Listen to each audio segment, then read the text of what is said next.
நம்ம ஆல்ரெடி நம்ம ஐடியில் பஃபிங்க்கு ஒரு வீடியோ போட்டிருப்போம். கேசஸ்லாம் ரொம்ப டல் ஆகிடுச்சின்னு சொல்லி பஃபிங் பண்ணணும்னு சொல்லியிருந்தாங்க. அது வீடியோ போட்டிருந்தோம். அதை பார்த்துட்டு கஸ்டமர் எடுத்துகிட்டு வந்தாங்க. இது வண்டி வந்து கஸ்டமரே கழட்டி எடுத்துகிட்டு வந்துட்டாங்க ஸ்பேர்ஸ்லாம். இது ஒரு வண்டி 2 வண்டி மொத்தம் வண்டி நம்ம பண்ணுறோம்.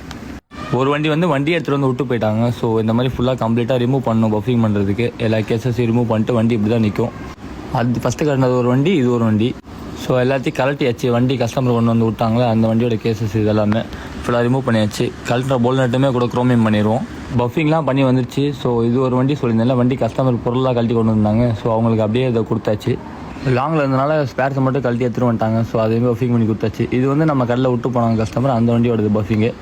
ஸோ கம்ப்ளீட்டாக பண்ணி திருப்பி வந்துருச்சு நம்மள்கிட்ட. ஃபுல்லாக கம்ப்ளீட்டாக பஃபிங் பண்ணியாச்சு. ஸோ எல்லா கேசஸுமே 2 லெக்கையுமே வந்து பஃபிங் பண்ணியாச்சு. பார்த்தா அவங்களுக்கே தெரியும், கிளியராக இருக்கும்.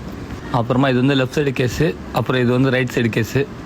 அதுலேருந்து கழட்டுற போல் நட்டுமே வந்து பார்த்தீங்கன்னா குரோமியம் பண்ணி போட்டாச்சு. ஸோ இந்த மாதிரி ஒர்க் உங்களுக்கும் பண்ணணும்னா நம்ம ஷாப் வந்து விசிட் பண்ணுங்கள். நீட் அண்ட் க்ளீனாக பண்ணி கொடுத்துடலாம். இல்லை ப்ரோ நான் வந்து வெளியூரில் இருக்கேன் அப்படின்னா நீங்கள் கழட்டி பார்சல் போட்டுக்கிட்டா கூட நான் பண்ணி கொடுத்துருவேன். All over India shipping also available. So bullet வச்சுருக்கோங்க உங்கள் ஃப்ரெண்டுக்கு ஷேர் பண்ணுங்கள். நம்ம ஐடியா ஃபாலோ பண்ணுங்கள். Keep supporting Umar motor garage. அப்புறம் வந்து பார்த்தீங்கன்னா ஒரு 3 to 4 days டைம் ஆகும். ஸோ அதுக்கேற்ற டைம் வந்து நீங்கள் எடுத்துகிட்டு நீங்கள் வந்து நம்மகிட்ட வாங்க, டெஃபினட்டாக பண்ணி தந்துடலாம்.